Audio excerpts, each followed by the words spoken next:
До мен е господин Александър Ковачев, заместник директор на областната дирекция на МВР. Тук сме за да дадем малко повече информация за инцидента, който е от вчерашния ден, при който пострада главен комисар, старши комисар, Кожухаров, тъй като медийният интерес е изключително голям и в пространството се тиражират откровено неточни данни и информация по случая. Затова решихме да се срещнем с вас и да ви предоставим информацията, която към момента е налична и има отношение към случая. Знаете, че делото е започнало вчера, като беше наблюдавано от районна прокуратура, тъй като първоначалните данни и доказателства сочиха извършено престъпление, което е от компетентността на районна прокуратура, именно хулиганство, което е извършено с особен цинизъм и дързост. Във вчерашния ден, късно вечерта и днес бяха събрани много допълнителни данни и доказателства. Наред с това излезе медицинска документация, която позволи да бъде направено заключение експертно по тази документация за характера и вида на телесните наранявания на комисар Кожухаров. Именно това е и причината делото да бъде изпратено в окръжна прокуратура, тъй като квалификацията на телесните му повреди е тежка телесна повреда. И по-конкретно общо разстройство на здравето, което е с опасност за живота. Тази квалификация, наред с начина, по който е извършено деянието, налага и квалифициране на случая като телесна повреда, извършена на длъжностно лице, полицейски орган в конкретния случай, с причиняване на тежка телесна повреда, а то се наблюдава от окръжен съд и окръжна прокуратура. Това е причината делото да се намира при нас. Определен е наблюдаващ прокурор, дадени са конкретни указания по разследването. До момента сме привлекли и 4 извършители. 2 от тях са привлечени само за хулиганските действия, които са извършили, предхождащи инцидента, предхождащи нанасянето на телесната повреда, а другите 2 са обвинени и за хулиганство, и за нанесена тежка телесна повреда. До момента лицата са задържани за осигуряването им пред съда, като извършителят, който е най-възрастен, е с инициали В и е на 19 години. Той е задържан за срок от 72 часа. Следващото лице е с инициали КГ и е на 18 години, също е задържан за 72 часа. Третото лице е ЖК с инициали ЖК и е на 18 години. По отношение на него всъщност са повдигнати и двете обвинения, и за хулиганство, и за телесна повреда, и непълнолетния с инициали СА, който е на 15 години. Спрямо него също са повдигнати 2 обвинения, той е задържан за срок от 48 часа, тъй като по отношение на непълнолетните закона изрично има изискване те да не бъдат държани по този начин за повече от срок от 48 часа. Утре окръжна прокуратура ще внесе искане по отношение на 4 лица за вземане на постоянна мярка за държане под стража. Защо ще искаме такава мярка? На първо място, случай е изключително тежък. Смея да твърдя, включително и днес в някои медии имаше изявление на обществените от Русе, че това е по-скоро изолиран случай с оглед характера и тежестта. Действително е така. Разбира се, медиите сте наясно, че Русе е относително спокоен град, но това, което е извършено, е недопустимо. И прокуратурата, и МВР ще бъдем абсолютно безкомпромисни, както сме били и до момента. Няма как да бъдат толерирани такива прояви.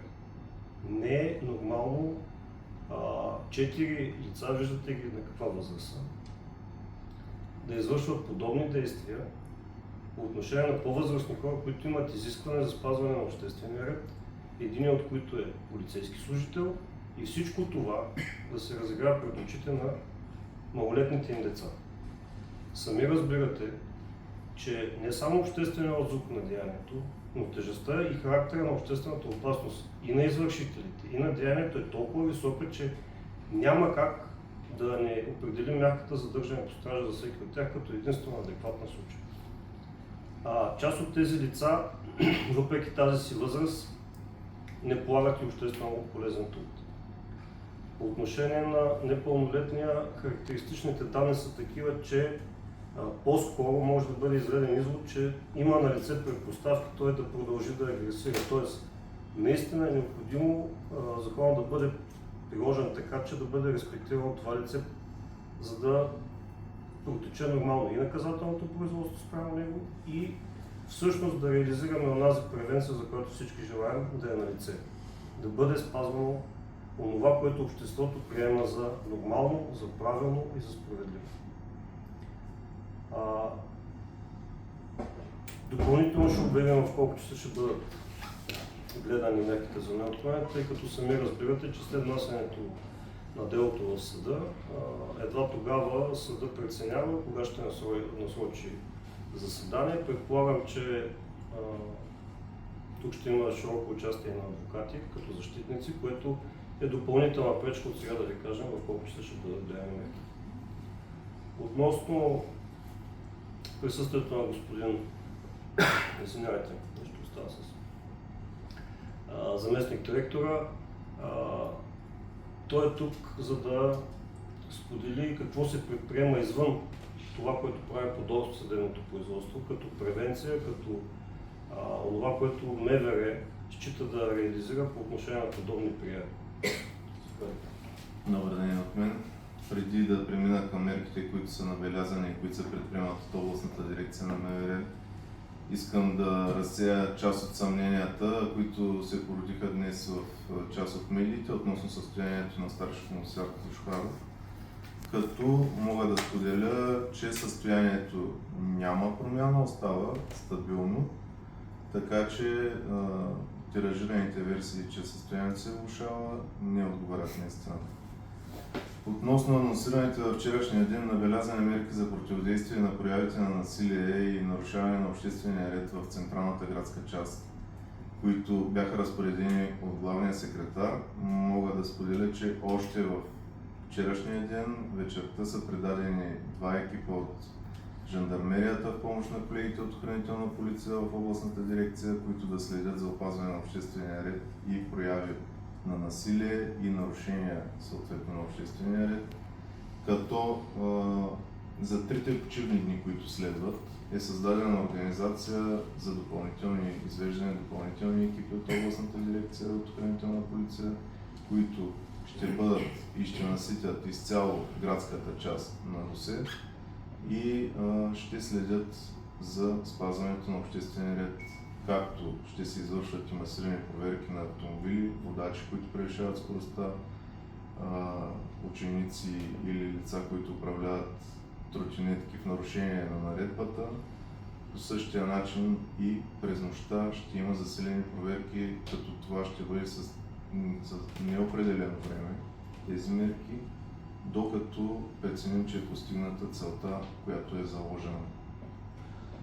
Установихте ли фактическата обстановка около инцидента? Разбрахме, че има и втори пострадал. И има ли подаден сигнал до МВР от старшият комисар или от други лица, които са били на мястото на 4 септември? Аз с това започнах, може би не съм бил съвсем ясен. Именно поради това, че успяхме да установим максимално всички факти и обстоятелства, които са ни важни, за да квалифицираме деянието, всъщност се промени квалификацията на извършеното. Това наистина, тези обвинения, за които говорих преди малко, имат работен характер. По отношение на второто лице, то също има телесни наранявания, но там квалификацията просто не е нужно технологично време да бъдат изготвени медицинските документи, за да е възможно експертите да ни дадат характера на телесната повреда. В случая с старши комисар Кожухаров, имаме предимство, защото още вчера след извършените му операции тази медицинска документация беше готова. Докато при другото пострадало лице, тя не е в състояние, което да бъде предоставена на експертите. В този смисъл ще има и допълнителни обвинения.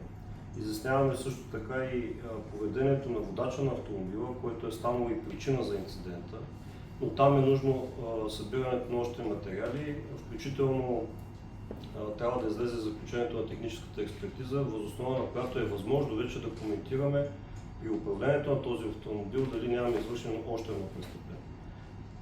Така че до момента това, което сме установили, са тези факти, които са залегнали в обвинението, именно хулигански действия, които сме квалифицирали като изключително дръзки, арогантни и крещящо нарушение на правилата и тежката телесна повреда на господин Кожухаров.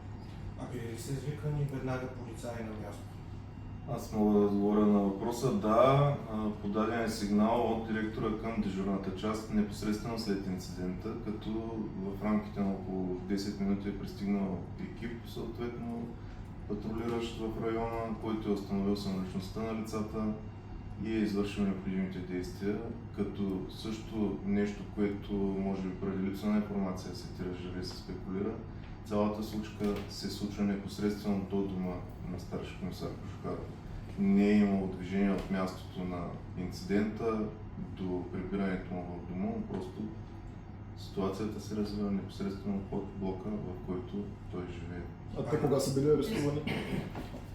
Лицата са доведени в областната дирекция на МВР на следващия ден сутринта. А оказвали ли са съпротива Не. при арести? Не. От какви семейства са и каква е колата? Чия е колата? Колата е собственост на едно от лицата, които са пътували в нея. Те не работят, те си купуват коли. Работят, част от тях. Този специално, чиято собственост е автомобила, има трудов договор и работи. От какви семейства са? Ами от нормални семейства на този етап, като единствено мога да споделя информация, че лицето, което управлява автомобила, е без баща и майка му е починала преди 2 години. А свидетелските показания потвърждават ли тези реплики, за които стана ясно вчера, агресивните, арогантните реплики към Кожухаров? Доказателствата по делото потвърждават тези реплики, които не знам, тъй като аз не съм чел в медиите цитати на реплики. Министърът Бяха излезли от министъра. Но потвърждават се, те са и част от обвинението, ако това, от което ви ще ви предоставям като писмена допълнителна информация непосредствено след брифинга. Установени са, фиксирани са, наистина така доста цинични са част от тях. Това за личното пространство, което вчера министърът излезе, действително е било изречено като едва ли не мотив за част от действията, с които са реализирали двете престъпления. Че личното му пространство трябва да стои над всичко и че няма как да бъде ограничавано. Пред разследващите те казаха ли нещо?